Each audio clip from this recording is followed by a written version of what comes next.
Odziv na oddajo Arena. Prvi program Televizije Slovenija je v ponedeljek 20.2.2023 ob 21. v oddaji Arena z voditeljico Vido Petrovčič gostil goste iz uradne medicinske stroke, prava in uradnih inštitucij, ki se ukvarjajo z javnim zdravjem. V tej oddaji so sodelovali doktorica Biserka Ilin, ginekologinja Sabina Senčar, odvetnik Domen Gorenšek, Petričeva in še dva iz uradne stroke. Tema pogovora je bila, ali lahko Republika Slovenija izstopi iz Svetovne zdravstvene organizacije. Gospa Biserka je v nekaj odmerjenih minutah za svojo predstavitev uporabila tudi konkretne številke na mini plakatih, ki jih je pokazala pred kamero, da so se konkretno videle številke raziskav, statistike, kaj se je in kaj se dogaja s posamezniki, ki so prejeli eksperimentalno mRNA vsebino brez pojasnilne dolžnosti, ki jo je zagovarjala celo zdravniška zbornica z Bojano Beović na čelu. Številke so jasno pokazale, dostopne so tudi na internetu, da smo bili ljudje zmanipulirani in to prostovoljno. Prisiljeni sodelovati v množičnem posiljevanju s testiranji in mRNA tehnologijo brez, da bi dobili obrazložitve uradne zdravstvene stroke, ki jo zagovarja zdravniška zbornica, kaj ti posegi pomenijo za posameznikovo zdravstveno stanje. Šli so v tem absolutizmu še korak dlje. Brez, da bi upoštevali navodila farmacevtskih družb, so te vsebine v injekcijah dale na trg, da gre tu za eksperimentalna cepiva, ki nimajo niti uradnega dovoljenja za promet, ampak so na trgu pogojno, so pritisnili preko vlade na delodajalce, da so ljudem grozili z odpovedjo delovnega razmerja, ukolikor se zaposleni ne bodo testirali oziroma celo cepili.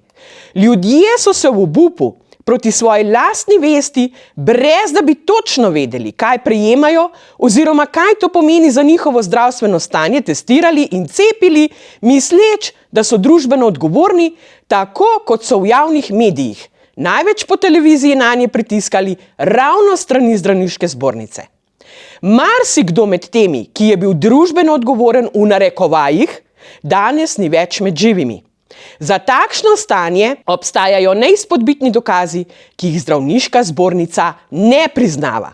Po ponedeljkovi oddaji Arena, ki je dosegla izjemen ogled in množično razpršitev po vseh internetnih medijih, ko so ljudje končno javno preko javnega nacionalnega televizijskega kanala prišli še do podatkov, tako skrbno diskreditirane nasprotne strani, se je oglasila zdravniška zbornica in 23.2.2023 na svoji spletni strani objavila odziv na neodgovorno izbiro gostov in širjenje dezinformacij v oddaji Arena. Obrnili so se na varuhinjo pravic gledalcev in odgovorno urednico in avtorico oddaje Arena. In jo bom kar prebrala. Spoštovane varuhinja pravic gledalcev, odgovorna urednica in avtorica oddaje Arena.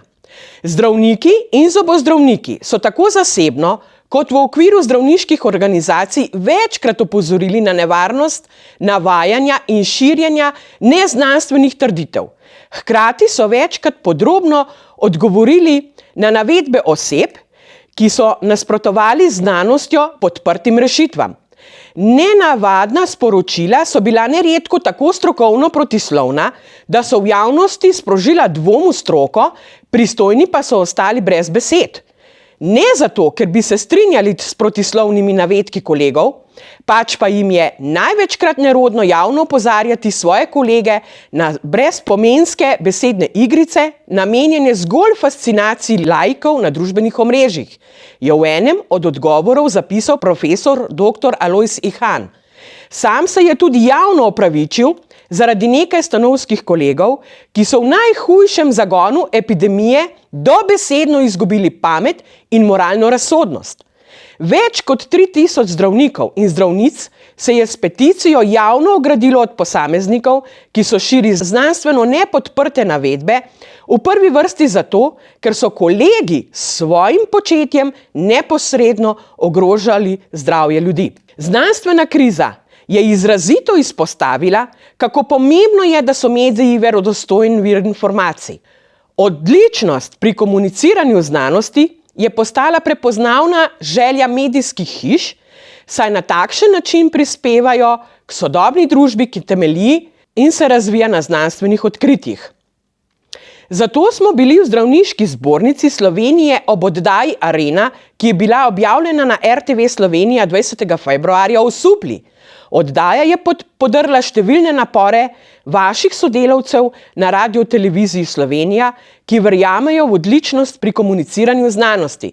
Gledalcem, ki pričakujejo resnične in strokovne informacije, je nekritično posredovala mnenja, na težavnost katere sta večkrat opozorila tako medicinska kot druga stroka. Posledice tovrstne priprave vsebin presegajo krhanje ugleda medija in odgovornih, ki so v njihovi pripravi sodelovali. Komunikator znanosti dr. Sašo Dolenc je v odzivu na oddajo zapisal: "Že dolgo nismo bili priča tako neodgovorni izbiri gostov in tako lahkotnemu širjenju dezinformacij o življenjsko pomembnih vprašanjih." Poklicna merila in načela novinarske etike RTV Slovenija zelo podrobno opredeljujejo in utemeljujejo pomen natančnosti, verodostojnosti, odgovornosti in preverjanja dejstev. Prosimo vas za stališče, kako ocenjujete konkretne vsebine v kontekstu etike zaposlenih in poslanstva vaše medijske hiše. Hkrati smo pripravljeni pomagati pri pripravi vseh vsebin, v katerih bodo novinarji naslavljali dezinformacije in teorije zarote, ki krožijo v javnosti. V pričakovanju odgovora vas lepo pozdravljamo. Zdravniška zbornica Slovenije. Ob tem naj vas spomnim, da so se ravno novinarji v poskusu prašičje in ptičje gripe odlično izkazali, ko so z raziskovalnim delom raziskali ozadje teh dveh epidemij, da se ni že takrat odvil scenarij, ki smo mu bili priča v zadnjih 3 letih. Od takrat je Svetovno zdravstveno organizacijo množično začel financirati privat kapital, ki je to organizacijo počasi prevzel v svoje roke. In danes se kažejo rezultati tega financiranju. Zasebnemu kapitalu je v interesu čim višji dobiček. In če dobro pogledamo, je ob vedno bolj razviti farmaciji vedno več bolnih. Ste se kdaj to vprašali, kako to? Farmaciji ni v interesu zdrav človek, saj od njega nima nobene koristi. Pa če samo malce spremljate borzo in dogajanja na borzi, vidite, v kakšno noro visokih dobičkih so farmacevtske družbe. Rabimo še dodatno razlago?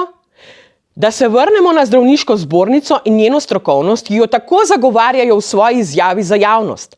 Kolikor je meni znano, je bila Zdravniška zbornica obveščena o realnem stanju pocepljenih z eksperimentalnim cepivom mRNA. Z vsemi uradnimi številkami dokazi, ki jih ni moč izpodbiti. In potem si drznajo javno okrcati oddajo Arena in goste, ki so javnost končno imeli priložnost pojasniti še drugo plat medalje, ki jo v narekovajih uradna zdravstvena stroka skrbno prikriva, da ne bi dejstva prišla v javnost. In ta dejstva so med drugim tudi ta, da so vsebine ne samo mRNA eksperimentalnega cepiva, ampak vseh cepiv poslovna skrivnost. Ve se tudi, da imajo v postopkih proizvodnje cepiv veliko nižje varnostne standarde kot za ostale kemične medikamente, kot so razne tablete, kapsule, antibiotiki in tako naprej. Čemu torej člani Zdravniške zbornice trdijo, da gre za neodgovorno potezo urednice in avtorice oddaje Arena? Zdravniška zbornica med drugim navaja, da se je več kot 3000 zdravnikov in zdravnic s peticijo javno ogradilo od posameznikov, ki so širili znanstveno nepodprte navedbe, v prvi vrsti zato, ker so kolegi s svojim početjem neposredno ogrožali zdravje ljudi. Tu se postavi izjemno pomembno vprašanje. Kdo je pravzaprav širil znanstveno nepodprte navedbe in ogrožal zdravje ljudi, če ljudem ni bila podana pojasnilna dolžnost, do katere so dejansko po zakonu upravičeni, pa so bili strani uradne pravne stroke zavrnjeni, češ, da ni nobene potrebe do dodatnih pojasnitvah vpliva eksperimentalnega cepiva na njihovo zdravje, in Zdravniška zbornica je bila strani farmacevtskih družb obveščena o pomembnih informacijah glede cepiv in kako je treba postopati. V javnost pa so dali popolnoma druge informacije, ki niso imeli nič skupnega z navodili proizvajalca. Kdo je tu nor in kdo koga zavaja? Očitno bo čas pokazal svoje in vest. In v oddaji Arena se je pri Beovićevo točno videlo, da je Vest edini pravičen sodnik, ki dobro plačuje in hudo kaznuje. In veste, dragi člani zdravniške zbornice, vi lahko manipulirate z vašimi lažmi v javnosti. Ljudstva ne boste več. Ljudstvo ve. In tisti, ki ste jih dobesedno nategnili s cepivi, eni žal niso imeli sreče. Tisti drugi pa imajo hude zdravstvene težave, ki jih niti vi v zdravniški zbornici ne morete več prikriti, ker ljudstvo ve.